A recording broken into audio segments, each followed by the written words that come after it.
అందరికీ నమస్కారం. Welcome to the session on manufacturing industries, social science, geography, chapter 6 manufacturing industries సంబంధించినటువంటి topic మనం ఈరోజు నేర్చుకోబోతున్నాం. ఇది 6th చాప్టర్ మనకి జాగ్రఫీలో. So large scale production of goods from raw material is referred to as manufacturing. అంటే రా మెటీరియల్ నుంచి finished ప్రోడక్ట్స్గా convert చేసేటువంటి ఒక ప్రక్రియ ఏదైతే ఉంటుందో దాన్నే మనం ఈ యొక్క మ్యానుఫ్యాక్చరింగ్గా మనం పిలవటం జరుగుతుంది. అంటే large scale production of goods from రా మెటీరియల్స్ అంటే మనకి ముడి సరుకు నుంచి ఉపయోగపడేటువంటి సరుకుగా మార్చుకోగలిగేటువంటి వీల్ని మనకి కల్పిస్తుంది. దాన్నే మనం మ్యానుఫ్యాక్చరింగ్ అంటున్నాం. So that is manufacturing industries. అంటే ఎలాంటి ఇండస్ట్రీస్ ఉంటాయి మనకి, ఏ ఇండస్ట్రీస్ని మనం మ్యానుఫ్యాక్చరింగ్ ఇండస్ట్రీస్ అని పిలుస్తాము అనేటువంటి అంశాలను కనుక మనం తీసుకున్నట్లయితే, మ్యానుఫ్యాక్చరింగ్ సెక్టర్ అనగానే మనకి ఇండస్ట్రీస్ గుర్తుకు రావాలి, పరిశ్రమలు. ఈ పరిశ్రమలు అనేవి మనకి ఏ విధంగా ఉపయోగపడతాయండి అంటే, ముడి సరుకుని మనకి నాణ్యమైనటువంటి విలువైనటువంటి వస్తువులుగా మార్చేటువంటి క్రమంలో మనకి యొక్క ఇండస్ట్రీస్ అనేవి ఉపయోగపడటం జరుగుతుంది. The labour engaged in the manufacturing process are considered additional tasks in this context. So with the production itself being the primary activity. So మెయిన్గా మనం ఫోకస్ చేయాల్సింది ఏంటంటే, ప్రైమరీగా మ్యానుఫ్యాక్చరింగ్ అంటే ప్రొడక్షన్ యాక్టివిటీస్, దేన్ని raw material to useful production. Importance of manufacturing. For the following reasons the manufacturing sector is regarded as the foundation of progress. Manufacturing సెక్టర్ని అభివృద్ధికి పునాదిగా ఎందుకు తీసుకుంటాము అని అంటే, మరి మ్యానుఫ్యాక్చరింగ్ అనేది మనకి లేకపోతే, మ్యానుఫ్యాక్చరింగ్ కనుక మనం చేయకపోతే, మనం ప్రతిదీ కూడా వేరే దేశం నుంచి మనం దిగుమతి చేసుకోవాల్సినటువంటి పరిస్థితి మనకి కనిపిస్తూ ఉంటుంది. ఆ విధంగా జరగకూడదు అని అంటే, మనం మన యొక్క స్వయంగా మనకున్నటువంటి ముడి వస్తువుల నుంచి నాణ్యమైనటువంటి వస్తువుల్ని తయారు చేసేటువంటి ఒక ప్రక్రియనే మనం చేసుకోవాలి. అదే మ్యానుఫ్యాక్చరింగ్. మ్యానుఫ్యాక్చరింగ్ వలన మనకి ఉద్యోగ అవకాశాలు ఎక్కువగా జరుగుతాయి. మెయిన్గా సెకండరీ సెక్టరు, టెరిషరీ సెక్టర్ లేదా సర్వీస్ సెక్టర్లో కూడా మనకి ఇది దొరకటం జరుగుతుంది. It aids in the modernisation of agriculture. ఇది కేవలం సెకండరీ సెక్టర్కో లేదా మనకున్నటువంటి సర్వీస్ సెక్టర్కి మాత్రమే ఉపయోగపడుతుందా అండి అంటే కానే కాదు. ఈ యొక్క మెషినరీ తయారు చేయటం వలన ట్రాక్టర్స్ కానీ లేదా థ్రెషర్స్ కానీ కంబైన్డ్ హార్వెస్టర్స్ని కానీ తయారు చేయటం వలన అగ్రికల్చర్ కూడా విపరీతమైనటువంటి ఉపయోగం కల్పించబడుతుంది. కాబట్టి అగ్రికల్చర్ మోడర్నైజ్ అవటానికి కూడా మనకిది ఉపయోగపడుతుంది. అదేవిధంగా మన భారతదేశంలో ఉన్నటువంటి పేదరికం, పావర్టీ అండ్ అన్ఎంప్లాయ్మెంట్ ఇష్యూస్ని కనుక ఎలిమినేట్ చేయాలి, నిర్మూలించాలి అని అనుకుంటే ఖచ్చితంగా మ్యానుఫ్యాక్చరింగ్ సెక్టర్ పైన మనం ఫోకస్ చేయాల్సిన పరిస్థితి మనకు కనిపిస్తూ ఉంటుంది. అదేవిధంగా exporting manufactured items generates much needed foreign exchange while promoting trade and commerce. మనకి ఈ యొక్క మ్యానుఫ్యాక్చరింగ్ ఐటమ్స్ మనం విదేశాలకి ఎగుమతి చేసేటువంటి క్రమంలో ఖచ్చితంగా వ్యాపార లావాదేవీలు పెరుగుతాయి, వ్యాపార లావాదేవీలు కలుగుతాయి అనేటువంటిది మనకి సందేహం అయితే లేదు. కానీ దాంతో పాటుగా విదేశీ మారక ద్రవ్యం లేదా ఫారెన్ రిజర్వ్స్ అనేవి కూడా మన దేశానికి సమకూరేటువంటి ఒక అవకాశం మనకి కలుగుతుంది. సో ఇది ఒక మేజర్ అడ్వాంటేజ్గా మనం చెప్పుకోవచ్చు. అలాగే it stimulates the economy which contributes to the nations prosperity. దాని నుంచి వచ్చేటువంటి ఎకానమీ యొక్క ఎదుగుదల, దాని యొక్క కాంట్రిబ్యూషన్ అనేది దేశం యొక్క అభివృద్ధికి కూడా తోడ్పడుతుంది అనేటువంటి విషయాన్ని మనం ఇక్కడ క్లియర్గా నోట్ చేసుకోవాలి.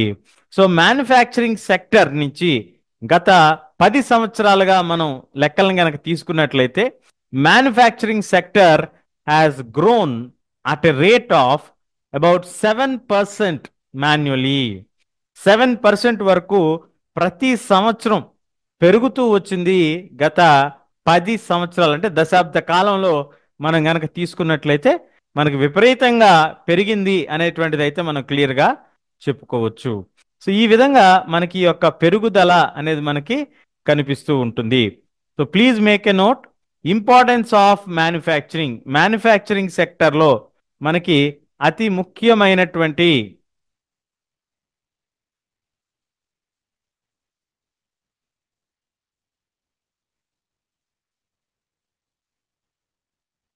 మ్యానుఫ్యాక్చరింగ్ సెక్టర్లో మనకి అతి ముఖ్యమైనటువంటి లేదా ఉపయోగపడటానికి ఏమిటి కారణాలు అనేది మనం తీసుకున్నట్లయితే మనకి చాలా క్లియర్గా అర్థమయ్యేటువంటి పాయింట్స్ మనం ఇక్కడ స్క్రీన్ పైన డిస్ప్లే చేస్తున్నాం. మీరు అందరూ కూడా నోట్ చేసుకోవచ్చు. ఫస్ట్ మనకి ఇంపార్టెన్స్ ఆఫ్ మ్యానుఫ్యాక్చరింగ్. ఇందులో మనకు వచ్చేటువంటి ప్రధానమైనటువంటి ప్రశ్న ఏంటంటే what is the importance of manufacturing? Manufacturing sector అనేది మనకి ఏ విధంగా ఉపయోగపడుతుంది అని అంటే మొట్టమొదటిగా మనం తీసుకుంటే జాబ్స్ని క్రియేట్ చేస్తుంది. సెకండరీ టెరిషియరీ సెక్టర్ బాగా ఉపయోగపడుతుంది. దాంతోపాటు అగ్రికల్చర్ని కూడా బాగా ఉపయోగపడుతుంది. ఎలా ఉపయోగపడుతుందండి? ఆ తయారు చేసేటువంటి మెషినరీ వలన అగ్రికల్చర్ సులువయ్యి ప్రొడక్షన్ పెరగటానికి కూడా అవకాశం ఉంటుంది. అలాగే it contributes to the elimination of poverty and unemployment. Unemployment poverty కూడా పోవటానికి ఇది బాగా తోడ్పడుతుంది. దాంతోపాటు ఫారెన్ ఎక్స్చేంజ్ రిజర్వ్స్ని కూడా పెంచే ప్రయత్నం చేస్తుంది. వ్యాపార లావాదేవీలు ఎలాగో మనకి ఉంటూనే ఉంటాయి. దాంతోపాటు మనకి కావలసినటువంటి విదేశీ మారక ద్రవ్యాన్ని కూడా తెచ్చి పెడుతుంది అనేటువంటిది మనం చూడొచ్చు. రీసెంట్గా గత 10 సంవత్సరాల్లో past 10 years we have seen the manufacturing sector growth rate about 7% annually. సంవత్సరానికి 7% పెరుగుతూ ఒక అద్భుతమైనటువంటి పెరుగుదలనైతే మనకి ఇది చూపించింది అనేటువంటిది మనం ఇక్కడ క్లియర్గా నోట్ చేసుకోవచ్చు. సో ఇది మనకి importance of manufacturing. So importance of manufacturing అంటే ఏంటి అనేది కూడా మనం చూడటం జరిగింది. మరి ఇండస్ట్రీస్ జనరల్గా ఎక్కడ లొకేట్ అవుతాయి? ఇండస్ట్రియల్ లొకేషన్ అనేది ఎక్కడ ప్రిఫరబుల్గా ఉంటుంది అంటే ఇండస్ట్రీ లొకేషన్స్ లేదా ఇండస్ట్రియల్ లొకేషన్స్ అన్న ఏదన్నా కూడా ఒకే రకమైనటువంటి మీనింగ్లో మనం తీసుకుంటాం. So industrial locations are complicated by nature. ఇవి ప్రత్యేకమైనటువంటి కొన్ని లక్షణాలని కలిగి ఉంటాయి. ఏంటది? First thing, the accessibility of raw materials. Raw materials యొక్క అందుబాటు లేదా అవైలబిలిటీ. సెకండ్ ఇది లేబర్, దాంట్లో పనిచేసేటువంటి వాళ్ళ యొక్క అందుబాటు. క్యాపిటల్, అలాగే power, electricity, market among other things has an impact on them. So ముఖ్యంగా మనకి transport, power, market facility, capital, labour, రా మెటీరియల్స్ ఇవన్నీ అందుబాటులో లేదా తక్కువ ఖర్చుతో గనక మనం పెట్టుకోగలిగితే అలాంటి ఒక సందర్భంలో ఆ ఫ్యాక్టరీ కానీ ఆ ఇండస్ట్రీ కానీ అక్కడ పెట్టుకోవడానికి వీలుంటుంది. So it is rare to be able to locate all these relevant components in one place. ఇలాంటి కాంపోనెంట్స్ అన్నీ కూడా ఒక ప్లేస్లో మనం ఫైండ్ చేయటం అనేది ఆల్మోస్ట్ ఇంపాసిబుల్ టాస్క్. ఎందుకని అంటే ప్రతిదీ కూడా అన్ని చోట్ల ఉండకపోవచ్చు. ఒకవేళ రా మెటీరియల్ మనకు అందుబాటులో ఉంటే లేబర్, క్యాపిటల్, ఎలక్ట్రిసిటీ మనకు కొంచెం తక్కువ అందుబాటులో ఉండొచ్చు, లేదా మార్కెట్ దూరంగా ఉండొచ్చు. ఇలా ఉన్నటువంటి ఒక నేపథ్యంలో మనం ఏం చేయాలి మరి అలాంటప్పుడు అని అంటే మనం అప్పుడు కన్సిడర్ చేసేటువంటి ఫ్యాక్టర్ ఏంటంటే మోస్ట్ అఫోర్డబుల్ లెవెల్. అంటే మ్యానుఫ్యాక్చరింగ్ టిపికల్గా మనం చూసేది ఏంటి అంటే ఎక్కడ అత్యంత తక్కువ ధరకి మనకు కావలసినటువంటివన్నీ కూడా దొరుకుతున్నాయి అనేటువంటి అంశాన్ని మనం పరిగణలోకి తీసుకుంటాము. So the low cost factor plays an important role in establishing of an industry. So how do we decide the location of a particular industry? అంటే raw materials, labour, capital, market, power ఇవన్నీతో పాటు ఇవన్నీ ఏమీ లేకపోయినా కూడా వీటన్నిటిని కొంత ఖర్చు, కొంచెం తక్కువ ఖర్చుతో అరేంజ్ చేసుకోగలిగితే then that would be an ideal place for location. ముఖ్యంగా సిటీస్కి దగ్గరగా, సిటీస్ పరిసర ప్రాంతాల్లో మనకి ఎందుకు దొరుకుతుంది అంటే లేబర్ అందుబాటులో ఉంటుంది ఇండస్ట్రీస్కి.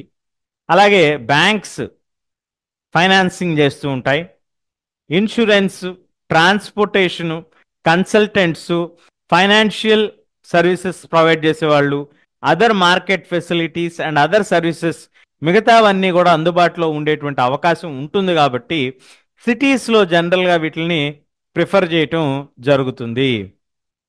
ఏదైతే ఈ ఎకానమీస్ ఉన్నాయో, ఈ గ్రూప్ ఆఫ్ ఎకానమీస్ మనకి they get benefit from the advantages provided by the metropolitan areas. ముఖ్యంగా మనకి సిటీస్కి అరౌండ్గా ఉన్నటువంటి ఏరియాస్లో మోస్ట్లీ ఇండస్ట్రీస్ లొకేట్ అయి ఉండటానికి కారణం ఏంటంటే ఆ సిటీస్కి ఉన్నటువంటి అడ్వాంటేజెస్ అన్నీ కూడా దీనికి యాడ్ అయ్యేటువంటి ఒక అవకాశం మనకు కనిపిస్తూ ఉంటుంది. So these are the common reasons for many industries to collaborate near or close by to the metropolitan cities. A significant industrial cluster is developed gradually. ఒక ఇండస్ట్రీ తర్వాత మరొక ఇండస్ట్రీ అలాగా నిర్ణీత కాలంలో కొన్ని గ్రూప్ ఆఫ్ ఇండస్ట్రీస్ రావటానికి అవకాశం అనేది మనకి కనిపిస్తూ ఉంటుంది అనేటువంటి అంశాన్ని కూడా మనం ఇక్కడ నోట్ చేసుకున్నాం. Let us quickly look at the key points what we have discussed. Let me share my screen.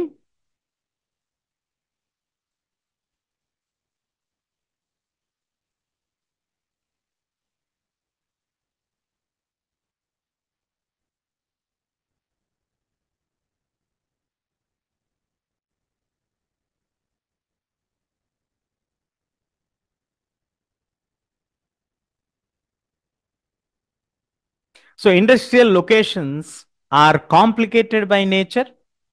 The accessibility of raw materials, labor, capital, power, and market are among the other factors which play an important role. So మనకి industry లొకేషన్కి important factors ఏమవుతాయి అని అంటే ఇవి అవుతాయి అనేటువంటిది మనం చూస్తాం. It is rare to be able to locate all of these relevant components in one place. ఒకే ప్రదేశంలో ఇవన్నీ కూడా దొరకటం మనకి దాదాపుగా అసాధ్యమని చెప్పాలి. చాలా అరుదుగా ఎక్కడన్నా 1 or 2 ఎక్సెప్షన్స్ దొరుకుండొచ్చు ఎక్కడైనా, కానీ జనరల్గా అయితే మనకి ఇలాంటివి దొరికేటువంటి అవకాశం లేదు. సో వాట్ వీ డూ, మరి అలాంటప్పుడు ఏం చేయాలి అనేటువంటిది మనం తీసుకున్నట్లయితే then we need to look at the next point.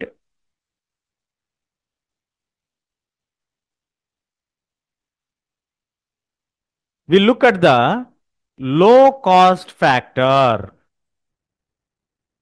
Then what we look at? Low cost. సాధ్యమైనంత వరకు తక్కువ ఖర్చుతో మనం ఇవన్నీ కూడా ఎక్కడ ఎస్టాబ్లిష్ చేసుకోగలుగుతాము అనేటువంటి అంశాన్ని మనం పరిధిలోకి తీసుకుంటాం. అలాంటప్పుడు మనకు వచ్చేటువంటి మరొక కాన్సెప్ట్ ఏంటంటే close by to metropolitan cities లేదా డెవలప్డ్ సిటీస్. ఈ సిటీస్కి ఉండేటువంటి జనరల్ ఫెసిలిటీస్ ఏవైతే ఉంటాయో అవన్నీ కూడా మనకి ఒక అడ్వాంటేజ్ కింద పనిచేసేటువంటి ఒక అవకాశం ఉంటుంది. కాబట్టి ఈ ఇండస్ట్రీస్ అన్నీ కూడా ఆ సిటీస్కి ఉండేటువంటి ఫెసిలిటీస్తో పాటు దగ్గరగా ఉన్నటువంటి ఒక లొకేషన్ కనుక వాళ్ళు సెలెక్ట్ చేసుకుంటే అవన్నీ ఫెసిలిటీస్ వాళ్ళు ఉపయోగించుకోవడానికి అవకాశం అనేది ఉంటుంది. సో ఈ ఫ్యాక్టర్స్ని మనం కన్సిడర్ చేస్తాము. So where do we locate the industries? Industries are located mostly where we get the benefit of the raw material, the labor, the power, the market, and other resources. But it is not possible to find one such location. So what do? we prefer to go for a city or an ideal site which is less affordable. తక్కువ ఖర్చుతో ఏర్పాటు చేసుకోగలిగేటువంటి ప్లేస్కి వెళ్ళేటువంటి ప్రయత్నం చేస్తాము. So ఉదాహరణకి ఇలా advantages పొందినటువంటి ఇండస్ట్రియల్ సిటీస్ కానీ మెట్రోపాలిటన్ సిటీస్ ఎనీథింగ్ ఏమైనా ఎగ్జాంపుల్స్ చెప్పగలమా మనం అంటే definitely we can use our metropolitan cities like Mumbai, Kolkata, Chennai and other reasons. Urban centres అన్నీ కూడా they will be encircled by vast rural agricultural background of the villages. So ఇప్పుడు మనం చూడబోతున్నాం next types of industries. Types of ఇండస్ట్రీస్లో major classification కనుక మనం తీసుకుంటే మనకి ఎలా ఉంది ఆ క్లాసిఫికేషను అనేది మనం చూసే ప్రయత్నం చేద్దాం. సో క్లాసిఫికేషన్ ఆఫ్ ఇండస్ట్రీస్ని కనుక మనం తీసుకున్నట్లయితే అగ్రో బేస్డ్ ఇండస్ట్రీస్, ఎక్కడైతే మనకి రా మెటీరియల్స్ని బేస్ చేసుకొని మనం ఇచ్చేస్తూ ఉంటామో ఆ రా మెటీరియల్స్ క్రైటీరియాగా అంటే మనకి ఈ యొక్క ముడి సరుకు ఎక్కడి నుంచి తీసుకుంటున్నాము లేదా ఎక్కడి నుంచి తెస్తున్నాము అనేటువంటిది మనం తీసుకున్నప్పుడు ఏదైనా ఒక అగ్రికల్చర్కి సంబంధించినటువంటి పంటకు సంబంధించినటువంటి రా మెటీరియల్ కనుక మనం తెస్తున్నట్లయితే దాన్ని అగ్రో బేస్డ్ ఇండస్ట్రీస్ అంటాం. ఉదాహరణకి cotton, woollen, jute, silk, textile, rubber, sugar, tea, coffee and edible oil. అలాగే మినరల్స్, ఏదైనా ఒక మినరల్ రా మెటీరియల్గా తీసుకుంటున్నాం లేదా మినరల్ ఓర్ని రా మెటీరియల్గా తీసుకుంటున్నట్టయితే దానికి మనకి iron and steel will be the considered as the examples of mineral based industries. అలాగే basing on the role whether they are in the key industries or they are in the consumer based industries. So key industries అంటే iron and steel. మీకు ఇక్కడ ఒక సందేహం రావచ్చు, sir ఒకే example ఒకే industry మనకి ఎన్ని చోట్ల వస్తుందండి అని అంటే ఎన్ని చోట్లైనా రావచ్చు. 2 లేదా 3 కేటగిరీస్లో కూడా మనకి అది రావచ్చు. అందులో ఏమీ ఇన్నిసార్లే రావాలి ఇలాగే రావాలి అనేటువంటి రిస్ట్రిక్షన్ అయితే ఏమీ లేదు. కాబట్టే మనకి iron and steel industry, aluminium industry ఇవన్నీ కూడా మనకి రిపీట్ అవుతూ ఉంటాయి ఇండస్ట్రీస్. సో బేసిక్ ఇండస్ట్రీస్లో మూలమైనటువంటి ఇండస్ట్రీస్గా ముడి సరుకు కావలసినటువంటి ఒక ఇండస్ట్రీగా మనకి ఈ యొక్క basic industries iron and steel మనం చెప్పుకోవచ్చు. కన్జ్యూమర్ బేస్డ్ ఇండస్ట్రీస్ అంటే మనం తయారు చేసేటువంటి ప్రోడక్ట్ డైరెక్ట్గా కన్జ్యూమర్కి అందుబాటులో ఉండేటట్టుగా చూసుకుంటే అది కన్జ్యూమర్ బేస్డ్ ఇండస్ట్రీస్ కింద వస్తుంది. ఉదాహరణకి షుగర్ మనం డైరెక్ట్గా వాడేసుకోవచ్చు, టూత్పేస్ట్, పేపర్, సూయింగ్ మెషిన్ ఇట్లాంటివన్నీ కూడా మనకి కన్జ్యూమర్ ప్రోడక్ట్స్ కింద వస్తాయి. అలాగే basing on the capital small scale industry అంటే మనకి ఇచ్చినటువంటి టెక్స్ట్ ప్రకారం మనం తీసుకున్నట్లయితే దాదాపు ఇన్వెస్ట్మెంట్ అంటే పెట్టుబడి 1 కోటి రూపాయల వరకు పెట్టేటువంటి పెట్టుబడి గనక ఉన్నట్లయితే అలాంటి ఒక ఇండస్ట్రీ 1 కోటి రూపాయల వరకు అంటే 90 లక్షలు కానీ 80 లక్షలు కానీ 70 లక్షలు కానీ ఇంక్లూడింగ్ 99,99,000 పెట్టినా సరే మనకు అది వచ్చేది స్మాల్ స్కేల్ ఇండస్ట్రీ కిందకే వస్తుంది.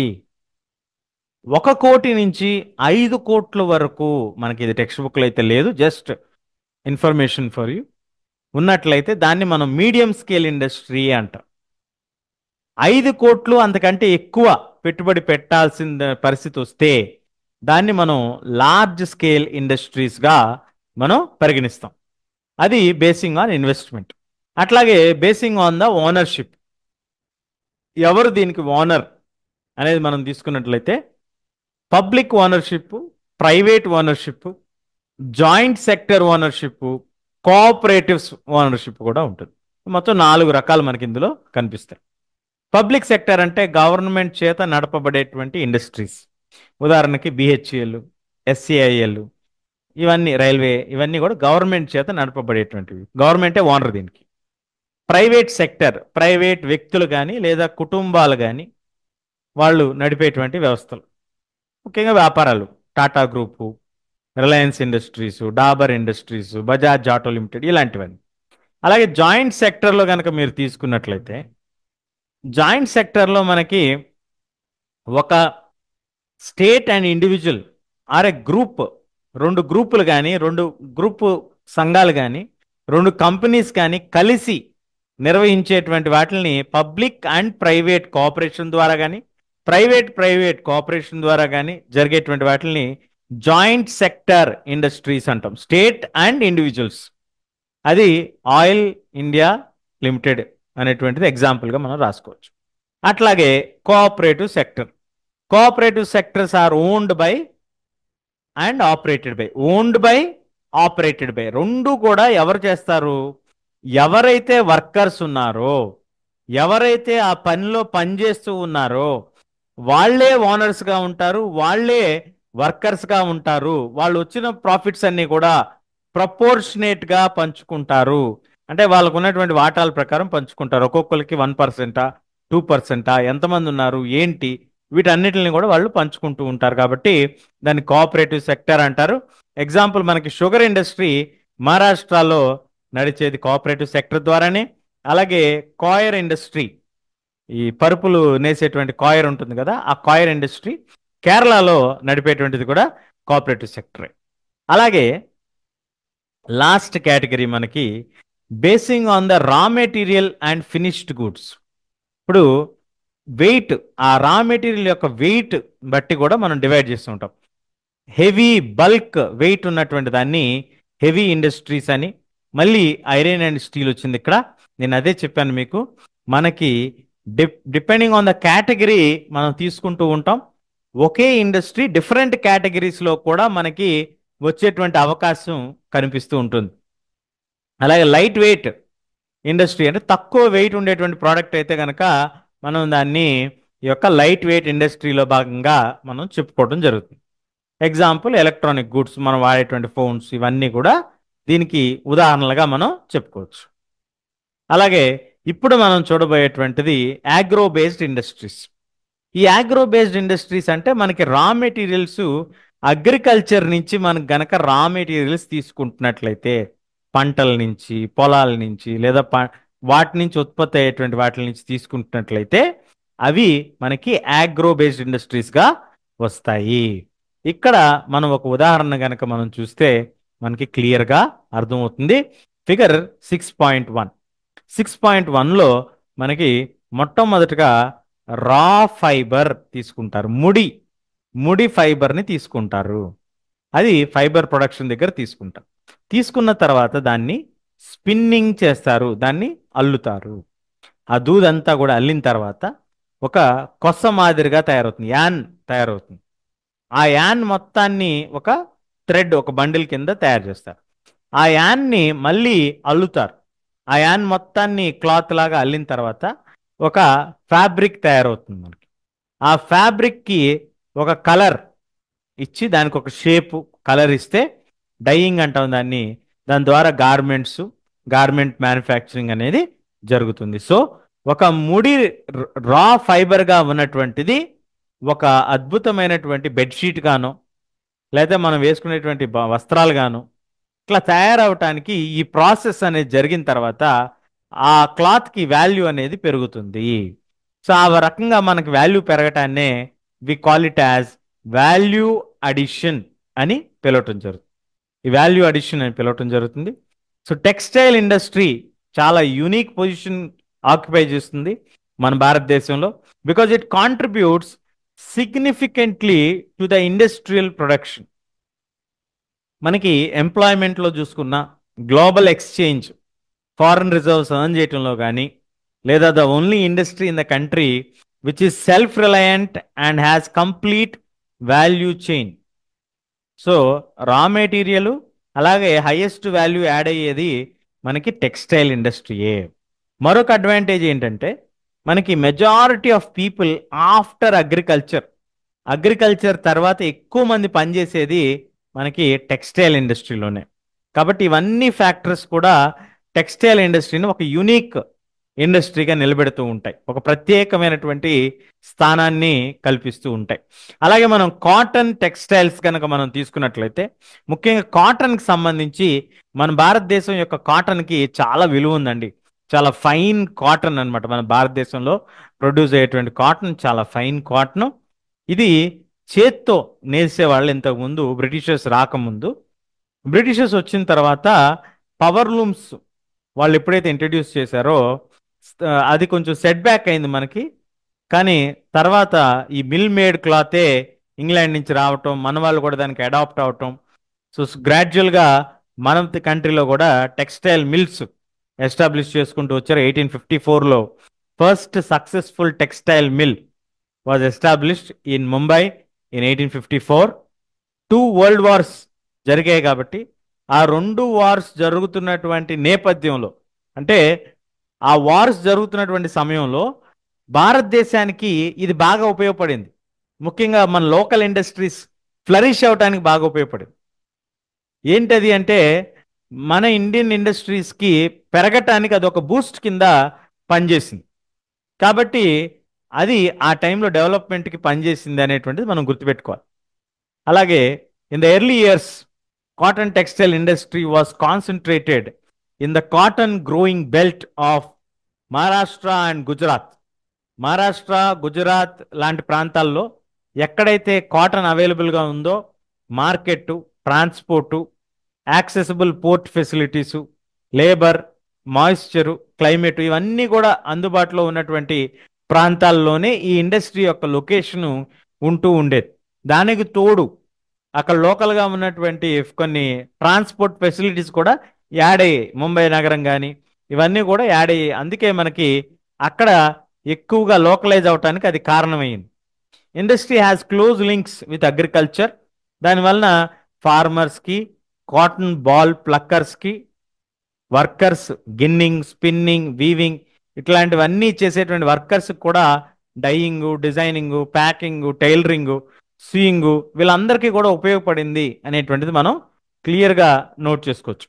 So while spinning continues to be centralised, ఎప్పుడైతే స్పిన్నింగ్ అనేది ఒక ఒక ఒక సంఘటితమైనటువంటి, అంటే ఒక ఆర్గనైజ్డ్ సెక్టర్ లాగా, ఒక సెంట్రలైజ్డ్ సిస్టమ్ లాగా వచ్చిందో మహారాష్ట్ర, గుజరాత్, తమిళనాడులో weaving is highly decentralised to provide scope for incorporating traditional skills. Spinning continues to be centralised. ఒక రకంగా చూస్తే అంతా కూడా ఒక ఇండస్ట్రీ వైపుకి, ఒక ప్రాంతం వైపుకి నడుస్తున్నట్టుగా అనిపించినా కొన్ని చోట్ల మనం తీసుకున్నట్లయితే చాలా డీసెంట్రలైజ్డ్గా ఉంది. అంటే చాలా మనకి ఎక్కడికక్కడ లోకల్ ట్రెడిషనల్ స్కిల్స్ ఏవైతే ఉంటాయో ఆ డిజైన్స్ అనమాట. కాటన్ శారీస్ పైన ముఖ్యంగా మనకి ఈ సిల్క్ శారీసు, జరీ ఎంబ్రాయిడరీ, ఈ చికెన్ కారీ అని లక్నోలో చాలా ఫేమస్ ఆ డిజైన్. ఇట్లాంటివన్నీ కూడా మనకి ఈ డిజైన్స్ లోకలైజ్డ్ డిజైన్స్ అనేవి కూడా డీసెంట్రలైజ్డ్గా ఉండి ఆ డిజైన్ని ఫేమస్ చేసుకుంటూ వచ్చాయి అనేటువంటి అంశం. అంటే ఒక పక్కన సెంట్రలైజ్డ్ అవుతుంది, ఓ పక్కన డీసెంట్రలైజ్డ్గా కూడా ఉంటుంది. ఇవి రెండు కూడా ఉన్నాయి అనేటువంటిది మనకి ఇక్కడ చెప్తున్నారు. So India has world class production in spinning. స్పిన్నింగ్లో మనకి వరల్డ్ క్లాస్ ప్రొడక్షన్ చేయగలుగుతున్నాం. కానీ వీవింగ్లో గనక మనం తీసుకుంటే low quality fabric, as it cannot use much of the high quality yarn produced in the country and done by handloom, powerloom and in the mills. So weaving వలన మనకు అంత మంచి పేరు లేదా క్వాలిటీ ప్రోడక్ట్ మనం ప్రొవైడ్ చేస్తున్నామా అంటే బహుశా లేదనే చెప్పాల్సి వస్తుంది. సో హ్యాండ్ స్పన్ ఖాదీ అనేది లార్జ్ స్కేల్ ఎంప్లాయ్మెంట్ వీవర్స్ ఇస్తుంది. వాళ్ళు కాటేజ్ ఇండస్ట్రీ పైన డిపెండ్ అయి ఉంటారు. ఇది కొంత డిపెండెన్సీని మనకు పెంచుతుంది. దీన్నే గాంధీ గారు ప్రోత్సహించమన్నారు. ఎందుకు ప్రోత్సహించమన్నారంటే వాళ్ళకి జీవనోపాధి బాగా పెరుగుతుంది కాబట్టి, ఆ లక్ష్యంతో మనం భారతదేశాన్ని స్వయం పెంచుకోవచ్చు, మన వాళ్ళకి సహాయం చేసినట్టు కూడా ఉంటుంది అనేటువంటిది గాంధీ గారి యొక్క ఆలోచన అయి ఉండొచ్చు. అందుకే ఖాదీ వస్త్రాలు ధరించండి, ఈ చేతితో నేసినటువంటి వస్త్రాలు ధరించండి, బ్రిటిష్ వాళ్ళు చేసేటువంటి మిల్ ప్రోడక్ట్స్ ధరించకండి అనేటువంటి ఒక ఉద్యమ సమయంలో ఇచ్చినటువంటి పిలుపుల్లో భాగంగా మనం చెప్పుకోవచ్చు. అలాగే జూట్ టెక్స్టైల్స్, జూట్ని కనుక మనం తీసుకున్నట్లయితే భారతదేశానికి సెకండ్ ప్లేస్ ఆఫ్టర్ బంగ్లాదేశ్. మనకు ఆ ప్రాంతం ఏదైతే ఉందో ఆ బంగ్లాదేశ్, ఆ వెస్ట్ బెంగాల్ పరిసర ప్రాంతాల్లో మనకి ఈ హుగ్లీ రివర్ ఉంటుంది. అదే మనకి బాగా అనువైనటువంటి ప్రాంతం అనమాట. అక్కడే బాగా జూట్ అనేది బాగా ప్రొడ్యూస్ అవుతుంది, పెంచుతారు. ఇది కోల్కతాకి దగ్గరగా 1855లో రిస్ట్రా అనేటువంటి ప్రాంతంలో జూట్ మిల్ అనేది స్టార్ట్ చేశారు. 1947లో మనకి jute mills remained in India, but 3/4 of the jute producing area went to Pakistan. తర్వాత బంగ్లాదేశ్గా మారింది, అంతకుముందు పాకిస్తాన్, ఈస్ట్ పాకిస్తాన్ అనేవాళ్ళు. సో అటువైపుగా వెళ్ళాల్సినటువంటి పరిస్థితి. ఎక్కడుంది ఆ ప్రాంతం అనేది ఇక్కడ ఉందన్నమాట. అంటే ఈ ఏరియాలో మనకి ఎక్కువగా జూట్ ప్రొడక్షన్ అనేది జరుగుతుంది. మన భారతదేశంలో కొంత మాత్రమే ఉంది. 3 వంతులు ఇటు బంగ్లాదేశ్లోకి వెళ్ళిపోయింది. ఇంతకుముందు దీన్ని ఈస్ట్ పాకిస్తాన్ అనేవాళ్ళు 1972 తర్వాత అది స్వతంత్ర దేశంగా గుర్తించబడింది, బంగ్లాదేశ్గా పేరు మార్చారు. ఆ రకంగా మనకి ఈ యొక్క ఇది జరిగిందనమాట. సో హుగ్లీ బేసిన్లో మనకి లొకేట్ అవటానికి ఉపయోగపడినటువంటి ఫ్యాక్టర్స్ ఏమిటి అనేది మనం తీసుకున్నట్లయితే, ప్రాక్సిమిటీ, జూట్ ప్రొడ్యూసింగ్ ఏరియాస్, ఆ జూట్ని ప్రొడ్యూస్ అయ్యేటువంటి areas, inexpensive water transport, bay of Bengal సముద్ర తీరం ఉండటం వలన ట్రాన్స్పోర్ట్ ఫెసిలిటీస్ బాగా ఉండటం, అలాగే good network of railway, roadways and waterways అందుబాటులో ఉండటం, అలాగే చీప్ లేబర్ అందుబాటులో ఉండటం మిగతా స్టేట్స్ నుంచి, ఇవన్నీ కూడా కలిసి వచ్చేటువంటి అంశాలుగా మనం అయితే చెప్పుకోవచ్చు. అంటే ఏదైనా ఒక ఇండస్ట్రీకి తక్కువ ఖర్చులో వచ్చేటువంటి అంశాలు, రా మెటీరియల్ అందుబాటులో ఉంటాయి. ఇవన్నీ మనం ఏదైతే చెప్పుకున్నామో ఇండస్ట్రీ లొకేట్ అవడానికి ప్రధానమైనటువంటి కారణాలు ఇవేగా మనం ఇక్కడ కూడా మనం గమనించవచ్చు ఆ పాయింట్. దానికి తోడు కోల్కతా నగరం యొక్క అర్బన్ సెంటర్ ఫెసిలిటీస్ అయినటువంటి బ్యాంకింగ్, ఇన్సూరెన్స్, పోర్ట్ ఫెసిలిటీస్ కూడా మనకి జూట్ ఇండస్ట్రీకి అడ్వాంటేజ్గా మారాయి అనేటువంటిది మనం ఇక్కడ క్లియర్గా నోట్ చేసుకోవచ్చు. అలాగే sugar industry, next sugar industry కూడా షుగర్ ఇండస్ట్రీ కూడా యాగ్రో బేస్డ్ ఇండస్ట్రీనే. షుగర్కి కావాల్సినటువంటి రా మెటీరియల్ ఏంటి? మనకి షుగర్ కేన్ తెలుసు కదా, చెరుకు గడ పిలుస్తాం కదా, మనం బాగా తింటాం కూడా, మనకి ఇష్టం కదా. సో ఈ చెరుకు గడ నుంచి బెల్లం, అలాగే అన్ఫిల్టర్డ్ షుగర్, కన్సారి అనేటువంటివి కంద్ అంటారు, ఇవి కూడా మనకు అందుబాటులో ఉంటాయి. ఇందులో ట్రాన్స్పోర్ట్ వలన haulage, it's sucrose content reduces. Transport, haulage అంటే ఏంటంటే ట్రాన్స్పోర్ట్ వలన జరిగేటువంటి డిలే వలన మనకి ఎక్కడైతే ఈ యొక్క చెరుకు గడకు సంబంధించినటువంటి చెరుకు పొలాలు, పంటలు ఉంటాయో ఆ చెరుకు పంటల నుంచి ఇండస్ట్రీకి చాలా దగ్గరగా ఉండాలి, లేదా క్విక్ ట్రాన్స్పోర్ట్ ఉండాలి. అవి లేట్ అయ్యే కొద్దీ ఆ లేట్ అయ్యేటువంటి ప్రాసెస్ని హాలేజ్ అంటారు. ఈ హాలేజ్ వలన ఈ చెరుకు గడలో ఉండేటువంటి తీపి శాతం ఏదైతే ఉంటుందో సుక్రోజ్ కంటెంట్ అంటాం. ఈ సుక్రోజ్ కంటెంట్ అనేది రెడ్యూస్ అయిపోతుంది. దానివలన మనకి చాలా నష్టం రావచ్చు. కాబట్టి బీహార్, మహారాష్ట్ర, కర్ణాటక, తమిళనాడు ఇలాంటి 60% మిల్స్ మనకి అన్ని రాష్ట్రాల్లో ఉన్నప్పటికీ కూడా బీహార్ను, ఉత్తరప్రదేశ్లో మనకి ఎక్కువ విరివిగా దొరికేటువంటి అవకాశం ఉంటుంది. It is ideally suited to the cooperative sector. ఐడియల్గా మనకి బాగా ఉపయోగపడుతుంది. కోఆపరేటివ్స్ మనకి పనిచేసే వాళ్ళే దీనికి యజమానులుగా కూడా ఉంటారు. ఈ సెక్టర్, కోఆపరేటివ్ సెక్టర్కి సూట్ అవ్వడానికి కారణం ఏంటంటే సీజనల్ ఇన్ నేచర్ ఒకటి. ఏ స్టేట్స్లో అయితే కోఆపరేటివ్స్ బాగా స్ట్రాంగ్గా ఉంటారో, వాళ్ళందరూ ఒక మాట మీద ఉంటారో, అక్కడ ఇది ఫేవరబుల్గా నడిచేటువంటి అవకాశం ఉంటుంది. సో ఇక్కడ మనం తీసుకున్నట్లయితే మన భారతదేశంలో మహారాష్ట్రలో ఇది బాగా నడుస్తుంది. ఈ కోఆపరేటివ్ సెక్టర్స్ బాగా మెయింటైన్ చేస్తాయి. సో దానికి తోడు చల్లటి వాతావరణం, క్రషింగ్ సీజన్, స్లోగా క్రష్ చేసుకున్నా కూడా వాళ్ళకి ఎక్కువ కాలం క్రషింగ్ సీజన్ చేసుకోవచ్చు. కాబట్టి సక్సెస్ఫుల్గా కోఆపరేటివ్స్ రన్ చేసుకోగలుగుతున్నాయి. కాబట్టి sugar industry is run by cooperatives in Maharashtra. అది దానికి ఐడియల్గా ఉపయోగపడేటువంటి కారణాలు ఏంటి? ఒకటి, ఒక నిర్ణీతమైనటువంటి కాలంలోనే పంట పండుతుంది. ఆ పంట పండిన తర్వాత దాన్ని చల్ల వాతావరణం ఉండటం వలన కొంత ఎక్కువ కాలం పాటు ఉంచి నిదానంగా కట్ చేసుకుంటూ దాన్ని ఫ్యాక్టరీస్కి తరలించి అక్కడ పని చేసుకోవడానికి వీలు కలుగుతుంది.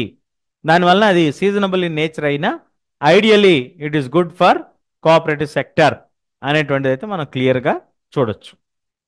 నెక్స్ట్ మనం చూడబోతున్నటువంటి ఇండస్ట్రీస్ వచ్చి మినరల్ బేస్డ్ ఇండస్ట్రీస్.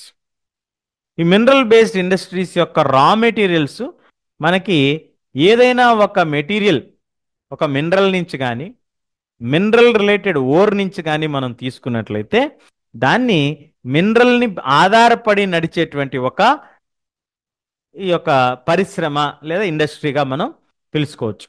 ఇందులో మనం చూడబోయేటువంటిది ఐరన్ అండ్ స్టీల్ ఇండస్ట్రీ. ఇది ఒక దేశం యొక్క అభివృద్ధిలో చాలా ప్రధానమైనటువంటి పాత్ర పోషిస్తుంది.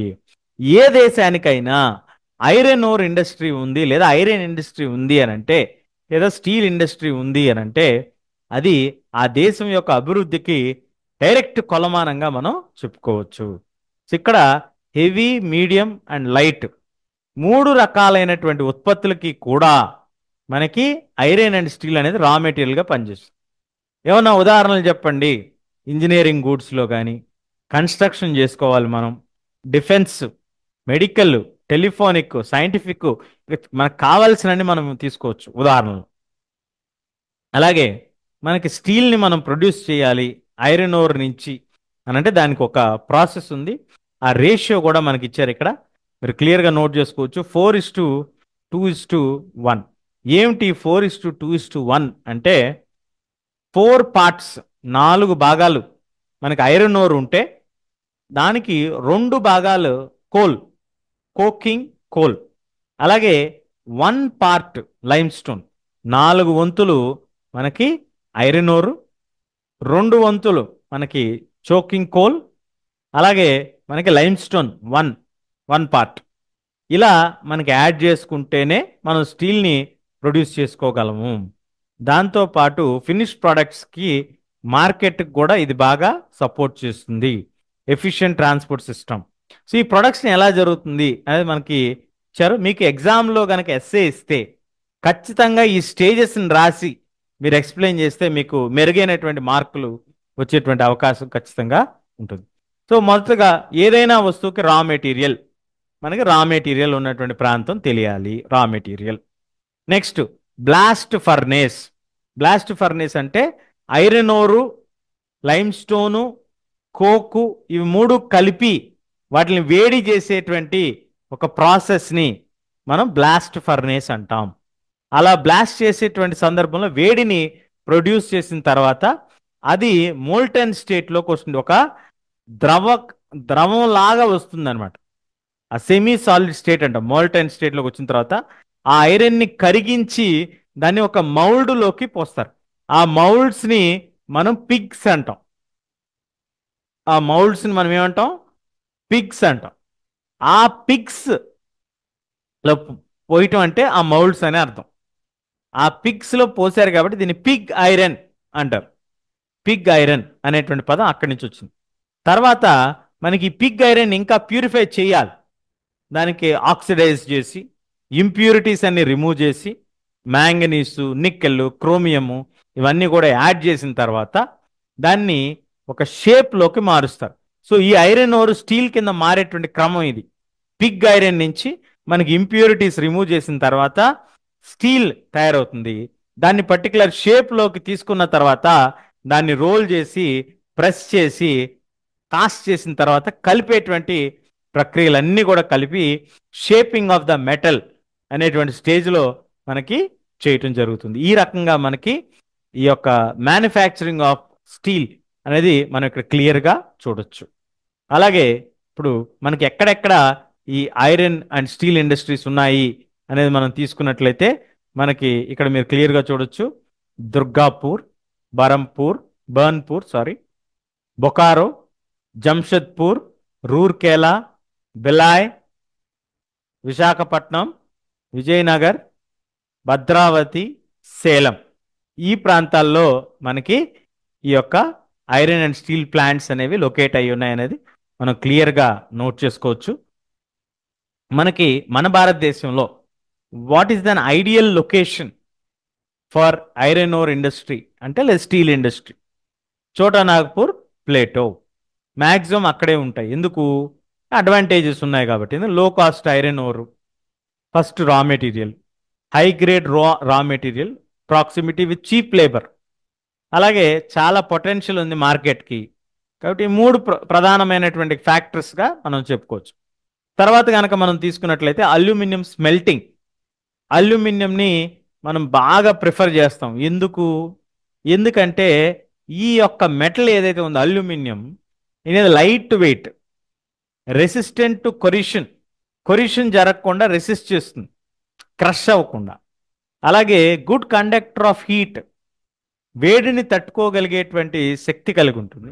మాల్యబుల్ ఇన్ నేచర్, మనం బాగా ఈ థిన్ లేయర్స్ కింద చేసుకోవచ్చు.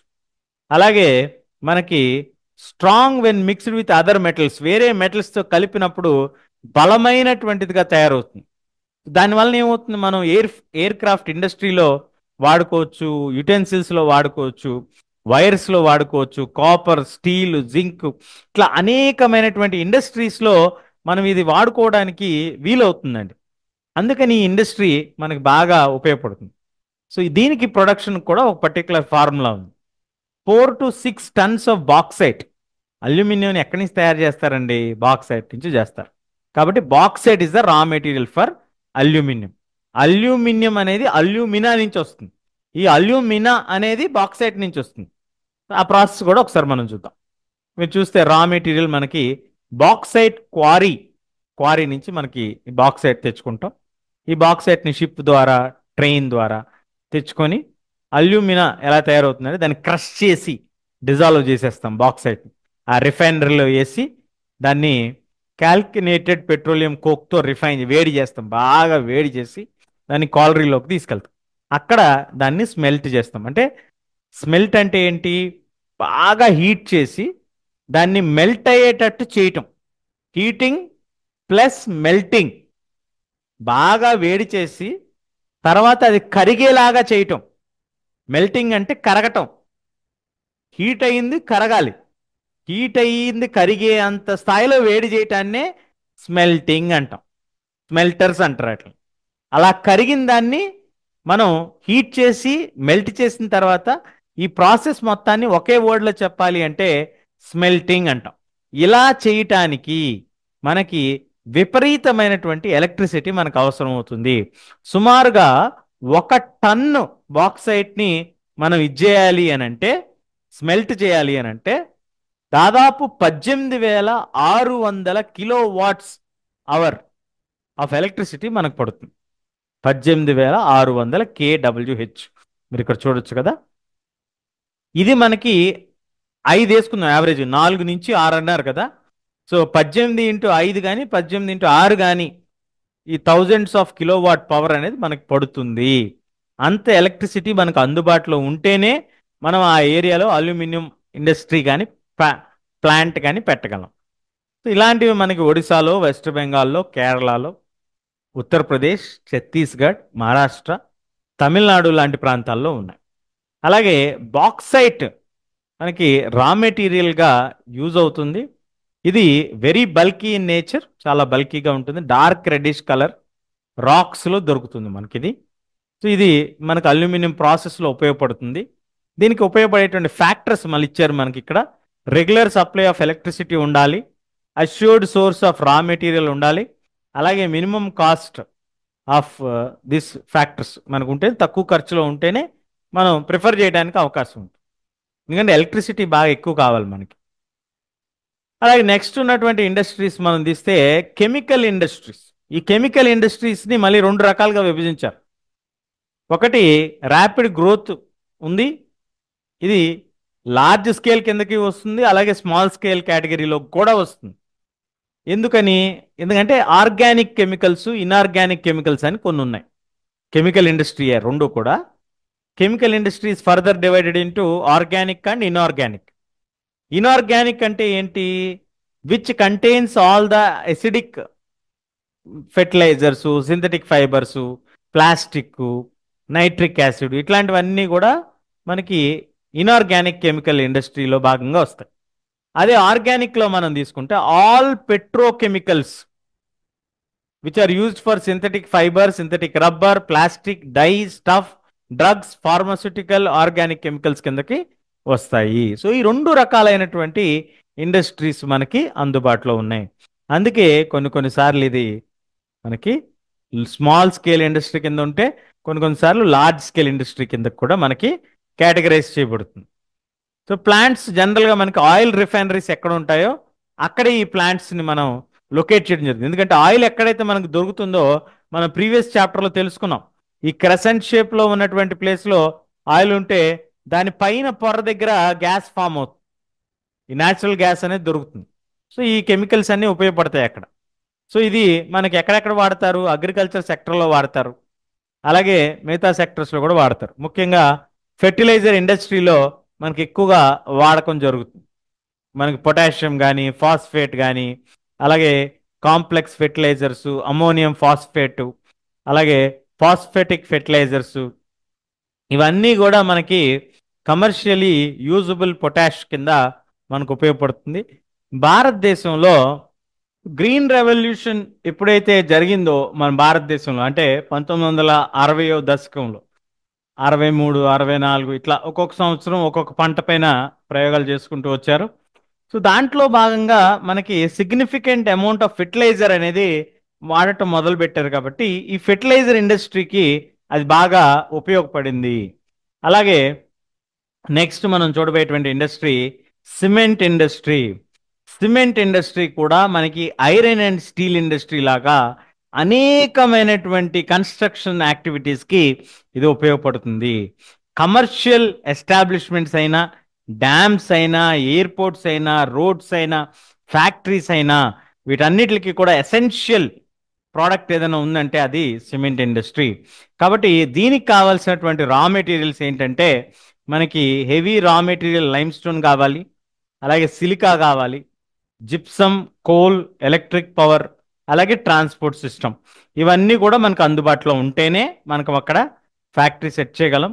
గుజరాత్కు ఉన్నటువంటి మేజర్ అడ్వాంటేజ్ ఏంటంటే అక్కడి నుంచి త్రూ వాటర్ వేస్ గల్ఫ్ కంట్రీస్కి వెళ్ళటానికి, పంపించుకోవడానికి బాగా అవకాశం ఉంటుంది. కాబట్టి అది ఫేవరబుల్ కండిషన్గా ఉంది అనేది మనం ఇక్కడ క్లియర్గా చెప్పుకోవచ్చు. అలాగే నెక్స్ట్ ఇండస్ట్రీ మనకి ఆటోమొబైల్ ఇండస్ట్రీ.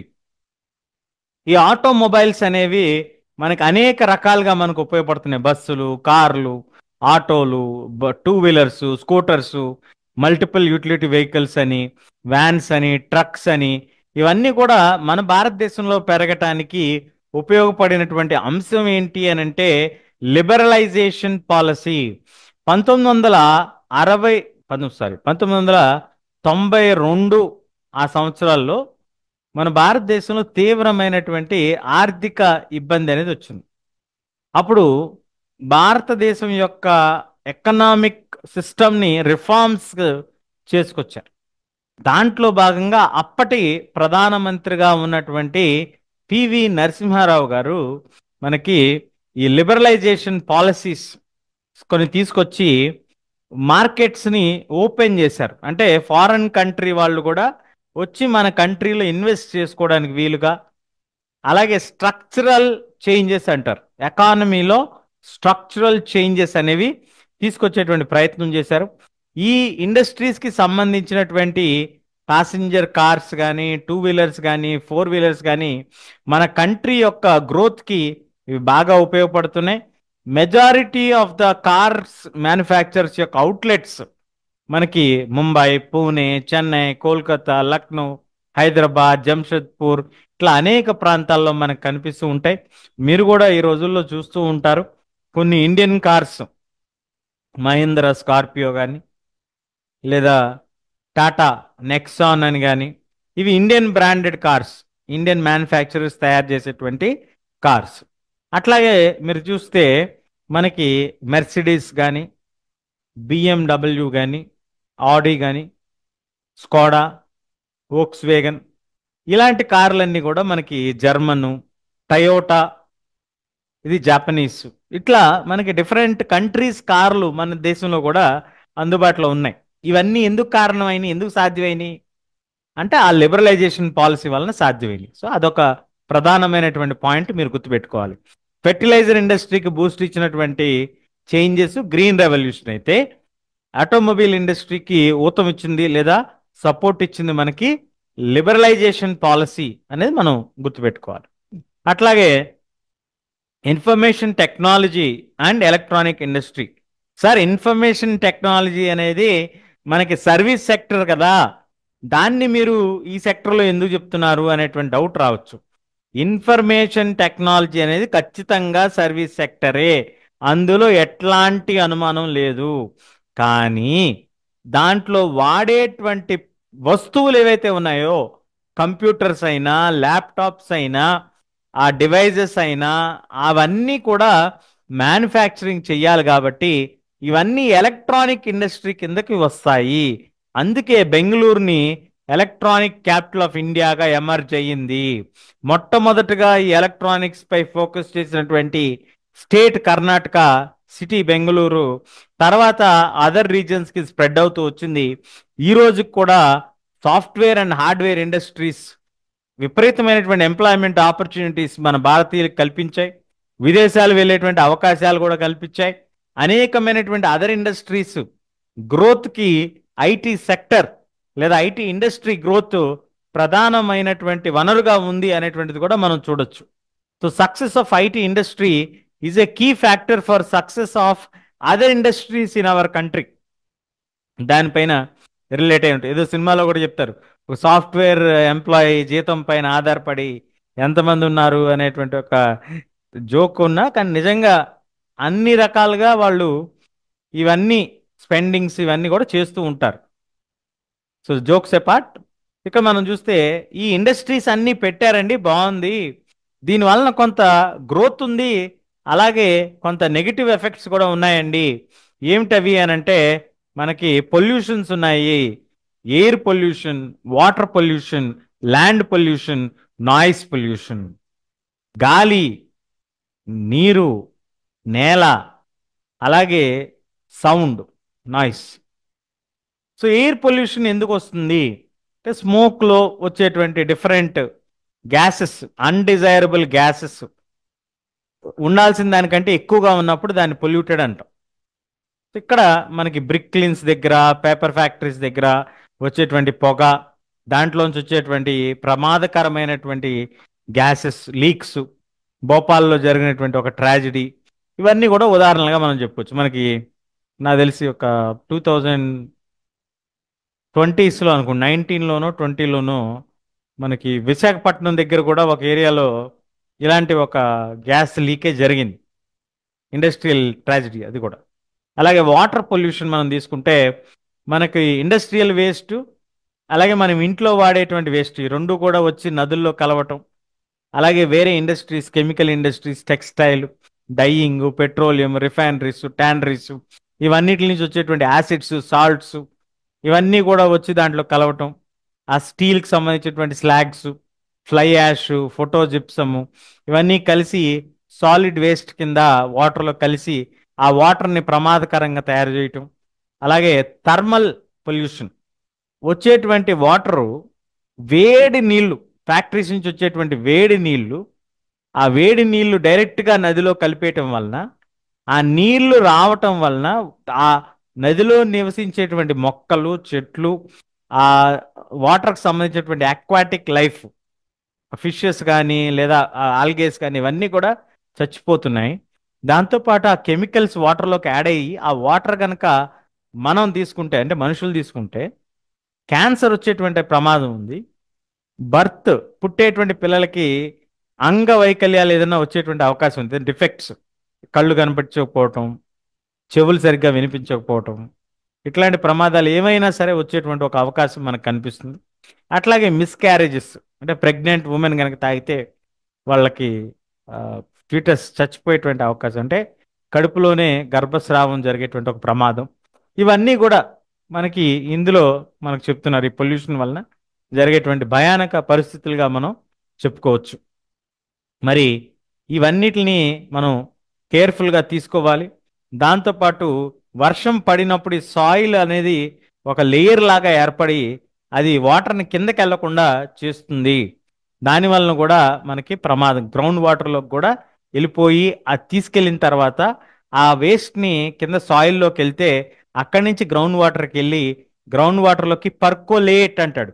పర్కోలేట్ అంటే సూక్ష్మంగా దాని లోపలికి వెళ్ళటం, లోపలికి చొచ్చుకొని పోవటం అనేటువంటి అర్థం వస్తుంది. సో ఆ పర్కులేట్ అయినప్పుడు ఆ గ్రౌండ్ వాటర్ కూడా ప్రమాదంగా మారి బోర్వెల్స్ నుంచి వచ్చేటువంటి వాటర్ కూడా ప్రమాదంగా మారేటువంటి అవకాశం ఉంటుంది. అలాగే నాయిస్ పొల్యూషన్ మనకి, మీరు ఎప్పుడైనా ట్రాఫిక్లో ఉంటే మనకి తెలుస్తుంది. ట్రాఫిక్లో రెడ్ లైట్ నుంచి గ్రీన్ లైట్ మారంగానే టీ అని సౌండ్ వస్తుంది మనకి. దడ్ దడ్ దడ్ దడ్ దడ్ దడ్ దడ్. మనకి హార్ట్ బీట్ పెరిగిపోతుంది, మనకి బ్లడ్ ప్రెషర్స్ పెరిగిపోతాయి. ఎందుకు అరుస్తున్నాడు, ఎందుకు ఎందుకు ఎందుకని అందరూ వెళ్ళాల్సిందే ఒక్క నిమిషం ఆగితే, కానీ ఆ సౌండ్ వలన ఇరిటేషన్ వస్తుంది. సో సహజంగానే కోపం రావడానికి అవకాశం ఉంటుంది. సో ట్రాఫిక్లో ఎవరైనా మిమ్మల్ని అరిశారు అని అంటే that is a side effect of noise pollution. Irritation, anger, blood pressure పెరగటం, బీపీ పెరగటం, ఫిజియలాజికల్ ఎఫెక్ట్స్, ఇంకా చాలా ప్రమాదాలు వచ్చేటువంటి అవకాశం ఉంటుంది.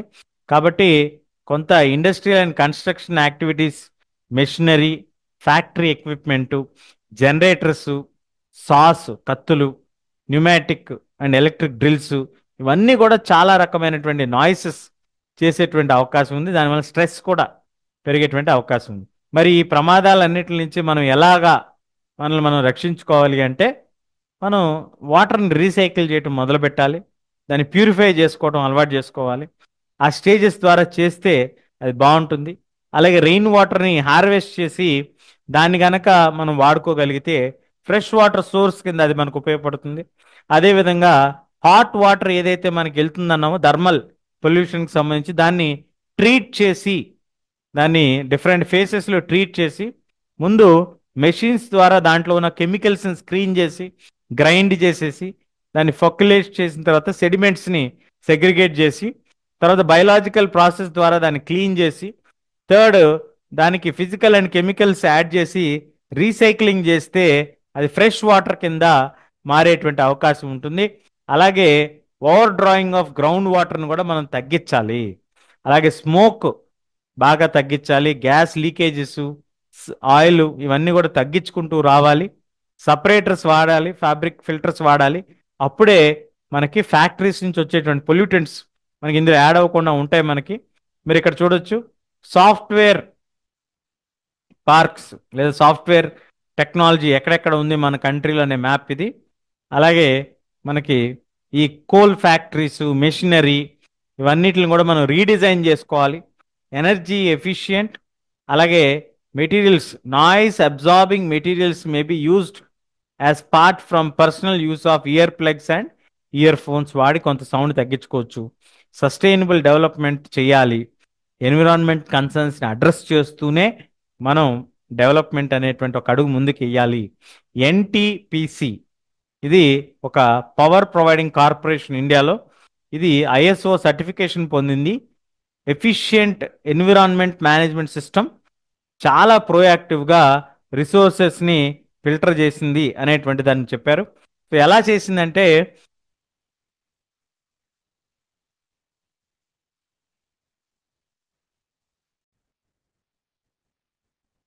ఆప్టిమమ్ యూటిలైజేషన్ ఆఫ్ ఎక్విప్మెంట్ అనేది వాడారు. లేటెస్ట్ టెక్నాలజీ ద్వారా, టెక్నిక్స్ ద్వారా తెలుసుకున్నారు వాళ్ళు. వేస్ట్ని మ్యాక్సిమం యూటిలైజ్ చేశారు, వేస్ట్ని యాష్ యూటిలైజేషన్. అలాగే గ్రీన్ బెల్ట్స్ నర్చర్ చేశారు, ఎఫారెస్టేషన్ లేకుండా. అంటే డిఫారెస్టేషన్కి ఆపోజిట్ ఎఫారెస్టేషన్. కాబట్టి పొల్యూషన్ తగ్గించాలంటే మనకి ఎక్కువ మొక్కలు ఉండాలి, అవి ఫిల్టర్ చేస్తాయి మనకి ఆక్సిజన్ లెవెల్స్. అలాగే ఎన్విరాన్మెంటల్ పొల్యూషన్, పాండ్ మేనేజ్మెంటు, యాష్ని పాండ్స్లో వేసి దాన్ని వాటర్తో ఫిల్టర్ చేసినప్పుడు వాటర్ చల్లితే అది అణిగిపోతుంది, అలా చేయటం. అలాగే ఎకలాజికల్ మానిటరింగ్, రివ్యూయింగ్, డేటాబేస్ని పెట్టుకొని రివ్యూ చేసుకోవటం, ఇవన్నీ చేయటం ద్వారా ఎఫిషియెంట్గా మనం చేయగలం అనేటువంటిది మనకి రామగుండం ప్లాంట్ మనకు చూపిస్తున్నారు.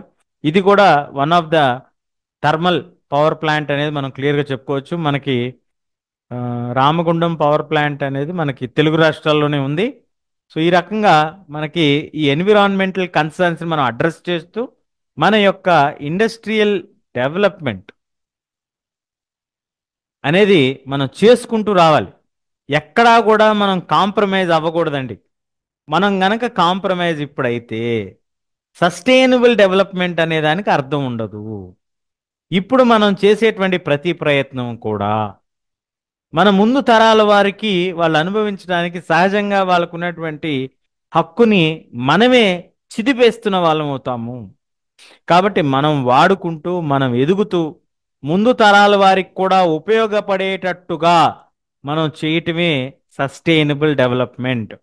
అలాంటి దానికి అవసరమయ్యేటువంటి మార్గాలన్నిటిని కూడా మనం అన్వేషించాలి. ఇంకా అవసరమైతే రీసెర్చ్ చేయాలి. ఇంకా అవసరమైతే దానికి సంబంధించిన టీమ్స్ని ఏర్పాటు చేసి రీసెర్చ్ అండ్ డెవలప్మెంట్ వింగ్స్ని ఏర్పాటు చేసి ఇంకా రీసెర్చ్ చేసి better technology, better equipment with lesser noise మనం కనుక తేగలిగితే చాలా వరకు మన సమాజం అభివృద్ధితో పాటు సస్టైనబుల్ గ్రోత్ని చూడగలుగుతాం.